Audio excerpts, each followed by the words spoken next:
안녕하세요. 작가 나결입니다. 오늘은 여러분과 함께 팔리는 시나리오 쓰기 시즌2 헐리우드 기획 담당이 전하는 시나리오 성공의 법칙 장르에 대해서 알아보려고 합니다. 그 중에서도 오늘은 공포 장르에 대해서 한번 알아보도록 하겠습니다.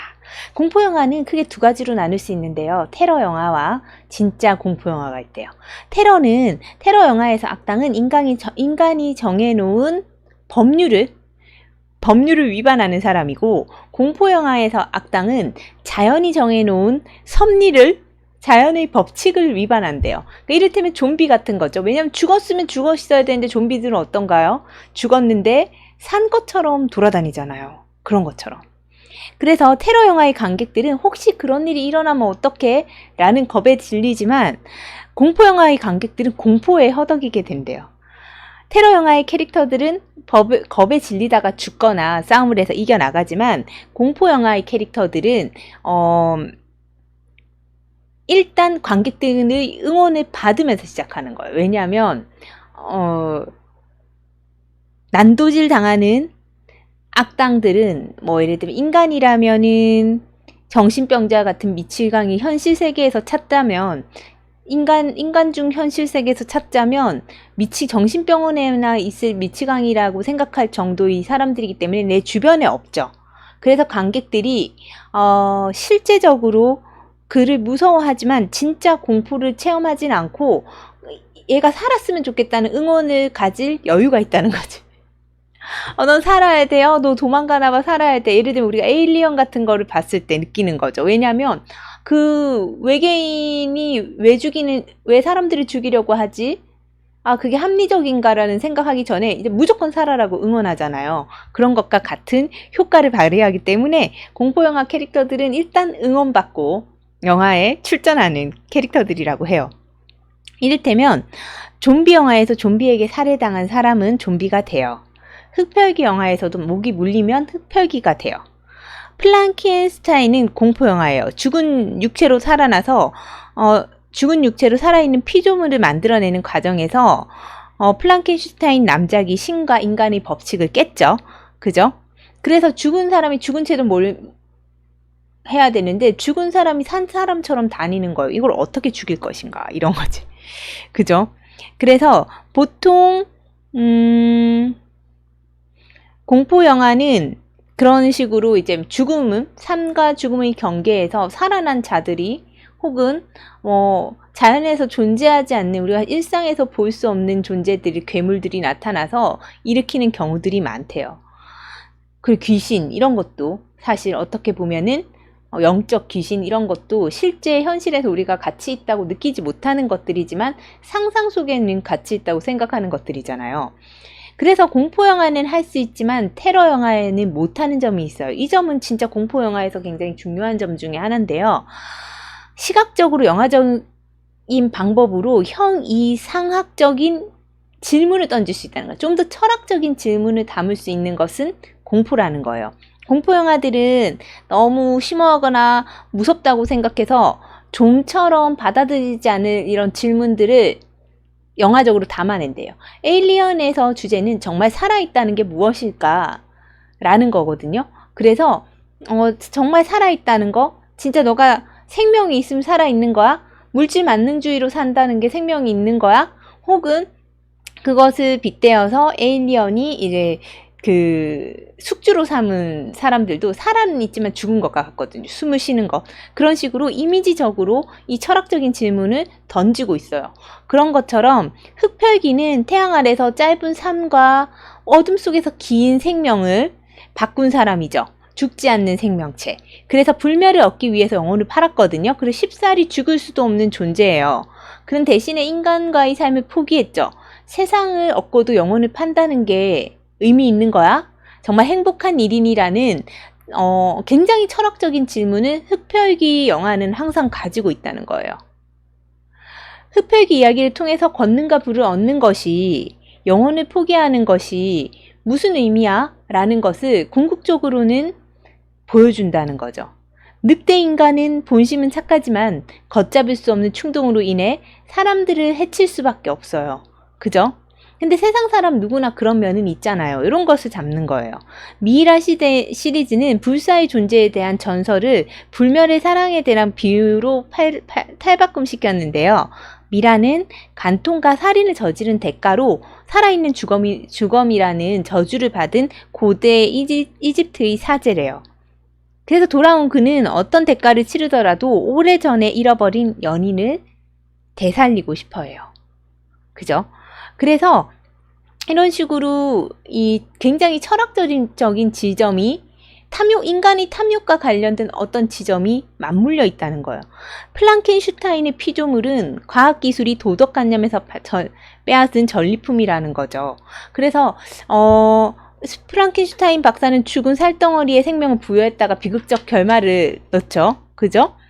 그런 것처럼 무작정 돌진하는 과학에 대한 두려움을 넣는다는 거예요. 공포 영화에서 정말 중요한 점은 벌어지는 어떤 사건이 어느 면에서 우리의 실제적인 경험들과는 거리가 먼 것이지만, 그죠? 왜냐면 흡혈귀를 만날 일이 좀 없잖아요, 우리가. 그죠? 그리고 뭐 좀비를 만날 일이 없어요. 근데 가장 공포스러운 이야기는 우리 자신의 체험의 바탕을 준 거거든요. 근데 그 안에 그런 공포들을 우리가 납득할 수 있는 굉장히 철학적이고 공감 가능한 부분들이 들어있다는 거예요. 여러분이 공포영화에 쓰는 진정한 메시지는 무엇인가? 여러분의 공포영화가 던지는 궁극적인 질문은 무엇인가? 우리가 보는 것은 사실적인 면에서의 진실은 아니지만 정서적으로 윤리적으로 진실적인 이야기를 해야 된대요. 예를 들면 이런 거예요. 한국 공포물에 있어서 그러니까 뭔가 트라우마가 나오지 않은 잘된 영화 한 편이 있죠. 그 곤지암이라는 영화가 있어요. 공포물이죠. 실제 우리가 그 곤지암에 가지 않으면 겪지 못하는 일이에요. 귀신이 나타난다거나 영혼이 나타난다거나 하는 것은. 그렇지만 그 안에 담긴 어떤 질문은 뭐 때문에 가나요? 그 방송하는 애들이 이제 방송 인기를 끌기 위해서, 어그로를 끌기 위해서 가는 거죠. 근데 너희 생명이 네 어그로 끄는 것보다 소중한 거야? 라는 궁극적 질문이 그 안에 숨어져 있어요. 물론 그거를 만약에 어떤 영화가 굉장한 직설화법과 드라마적으로 우리에게 그걸 표현하려고 하면 사람들은 화를 낼 거예요. 왜 가르치려고 관객들이 왜 가르치려고 들어? 나를? 그런데 그게 까까 무서워서 소리치는 과정 속에서 나중에 돌아보면 돈에 대한 욕심, 탐욕이 얘들을 그쪽으로 가게 만든 거죠. 그죠? 곤지암으로 가게 만들었고, 그래서 죽음을 택했구나, 죽게 됐구나.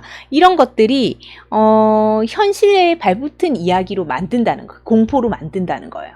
그래서 그냥 단순히, 그래서 한동안 한국 공포 영화들은 거의 원한 관계가 많았어요. 그죠? 알고 봤더니 누가 누구를 불러서 계속 공포스러운 일이 생겼는데 알고 봤더니 원한 관계였어. 뭐 이런 것들이 있었단 말이에요. 사실은 왜냐면 그래야지 이제 현실에 발을 붙일 수 있다고 생각했던 것 같아요. 최근의 공포들은 그런 것과 거리가 먼 것 같지만 어떤 면에서 그런 엑소시스트류 있잖아요. 악령이 드는 그런 종류의 공포물은 우리가 실제로 내 주변에서 악령을 든 사람은 만날 수 없지만 누군가가 뭔가 탐욕이나 자기 욕심이나 이기적임 때문에 악령을 든 사람인 마냥 변해버리는 현상을 좀 미친 거 아니야? 라는 생각이 드는 그런 모습을 목도할 때가 점점 많아지는 시기예요. 그죠? 그렇기 때문에 거기 사람이 악령이 들어갔어 라는 것을 우리가 정설로 믿고 있진 않지만 현실에서 볼 수 있는 어떤 리액션들, 반응들이 극화돼서 넣었다는 거예요. 어떤 한 부분을 현실에 바탕이 준 어떤 것들을 굉장히 극화시켜서 확대해서 극적으로 몰아가지고 공포로 간 예라고 볼 수 있죠. 그런 것처럼 여러분의 실제 경험과 거리가 먼 것이지만 그 어떤 철학적인 밑바탕에서 우리가 진짜 현실 속에서 고민하고 있는 것들, 질문 던져질 것들이 들어있는가. 그것이 공포물을 여러분이 정하시는데, 공포를 쓰시는데 굉장한 포인트가 된다는 거예요. 그래서 그냥 놀래킬래요. 이렇게 되는 것들은 이제 의미가 퇴색되어 가는 거죠. 그냥 놀라지 않잖아요. 그죠? 사람들이. 그래서 진정한 공포는 여러분이, 현실 속에서 느껴지는 어떤 형이상학적인 질문, 철학적인 질문을 함께하고 있다는 거에 집중을 해서 생각을 해보시면 조금 여러분이 설정하는 악당부터 해가지고 캐릭터의 대응 방법이 구체화될 거예요. 그죠? 예를 들면 곤지암 같은 경우에는 그 캐릭터들은 뭘 가지고 계속 대응하나요? 시청률을 계속 보죠. 그 클릭률, 풍선인가요? 모르겠다. 하여튼 뭐 이렇게 걔들이 보고 있는 거. 시청자 수에 그 집착해서 계속 어떤 리액션들을 해요. 그래서 겉으로는 그걸 말하고 있지 않지만 속으로는 무엇을 말하나요? 너네 너무 물질적으로 돈의 탐욕 때문에 이런 공포를 우습게 보고 사용했지? 그럼 어떤 결과가 있는지 한번 보여줄게 라는 느낌을 풍기는 거예요. 그런 것들이 있어야지 재밌는 공포가 된다는 거예요. 그냥 어떤 집에 들어갔더니 그런 일이 생겼어 라는 공포는 잘 없어요. 그죠? 슬래셔 무비 같은 경우에는 들어가서 쫓기긴 하지만, 그래서 13일의 금요일 밤 같은 영화에도 항상 어떤가요? 키스하지 말라는데 키스한 애들이 먼저 죽어. 그죠? 그리고 어떤 상황에, 어떤 공포의 상황에 놓이게 되는 애들은 그냥 무작위로 선택된 것 같이 보이지만, 죄 없는 사람들 같이 보이지만 원죄적인 것을 가지고 있고, 그런 것들이 어쨌든 크고 작은 원죄적인 것들이 그 공포심을 강화시키는 거죠. 왜냐면 그런 것들이 우리 마음속에 있거든. 그래서 나도 거기 가서 그런 선택했을 것 같거든. 그런 선택하면 안 되는데 하는 걸 보거든. 그래서 그런 부분에서 공감을 느껴줘야지 그 공포라는 게 이제 현실에서 일어나지 않는 일인데도 공감대를 형성하는 거예요. 곤지암 같은 경우, 나 곤지암 안 갈 건데 나 하나도 안 무섭지. 나 집에서 보는데. 근데 그들이 대응하는 리액션과 그 감정의 움직임이 우리에게 공감대를 형성해요. 그래서 어떻게 되냐면 두려움을 만드는 거죠. 공포심을 크게 만드는 거예요. 그죠? 그래서 그냥 사람을 놀래키겠다고 생각하면 어떻게 해야 되나요? 처음에는 발을 걸어 넘어뜨리고, 그 다음에 발을 걸어 넘어뜨리고, 그 다음에는 함정을 만들어야 되고, 그 다음에는 어떻게 해야 되나요? 더 심한 난도질을 해야 되나요? 자, 왜냐면 감정이 커지지 않는 액션만 커지는 거에는 한계가 있어요. 그런 걸로 여러분이 두려움을 만든다는 것은 한계가 있어요. 그래서 이 감정을 키우는 걸 하셔야 되는데, 공포적인 감정을 키우는 데는 사실 그런 밑바탕에 그런 소스들이 있었다는 것을 한번 염두에 두시고 공포 영화들을 한 번씩 보세요. 심지어 좀비 영화로 유명한 새벽의 저주들도 인간이 물질 위주로 움직였던 인간이 탐욕의 결과로 좀비가 되어서도 그 물질을 향해서 오는 거거든요. 습관적으로 온다고 해요. 좀비들은 습관적으로 오는, 예전 고전 새벽의 저주 같은 경우엔 습관적으로 움직여서 좀비들이 어디로 오냐면 백화점으로 와. 그래서 항상 보면 마지막에 날 사랑했던 애인이 먹을 거 떨어져서 먹을 거 사러 갔는데 뭘로 돌아오나요? 좀비로 돌아오는데, 왜 나한테 와? 좀비 됐으면, 나 사랑했으면 나 안 찾아와야지. 근데 왜 찾아오냐? 이게 습관적으로 움직이거든. 그래서 이렇게 찾아와서 죽음을 하면서 끝나는 그런 영화들이 많아요. 그래서 그 좀 무서운 공포물 안에 있는 심리적인 것들, 그것이 실제로는 무서운 어떤 귀신이라는 존재가 확 나타나는 게 아니라 그 심리가 작용하고 있다는 것. 그 심리는 우리가 갖고 있는 이제 어떤 원죄적인 욕구, 욕망, 그리고 어떤 면에서는 굉장히 철학적인, 늘 고민하고 있는 철학적인 질문들, 이런 것들이 내재되어 있다는 거. 그리고 그런 것들을 담고 싶을 때는 그런 특징을 가진 공포를 쓰실 수 있다는 거예요. 그런 형이상학적 죽음에 대한 이야기를 나누고 싶은데 죽어가는 사람을 놓고 얘기를 한다면 봐줄 수가 없죠. 그럼 누가 사람의 죽음을 가지고 그런 심각한 이야기를 토론을 한다는 거가 우리가 또 관객들이 납득해 주지 않습니다. 그래서 그런 무거운 이야기를 하시고 싶다면 또 이 장르를 한번 선택해 보는 것도 내가 원하는 이야기를 하기에도 좋은 것 같습니다. 그렇게 해서 한번 여러분들 연구를 해보시면 어떨까 싶고, 오늘 공포 장르를 위한 몇 가지 유의사항에서 공포가 갖고 있는 핵심에 대한 이야기 해봤습니다. 도움이 되셨길 바라고요. 함께 성장하며 늘 좋은 글을 썼으면 좋겠습니다. 우리 항상 원하는 글을 쓸 수 있고 조금 더 행복해질 수 있으니까요.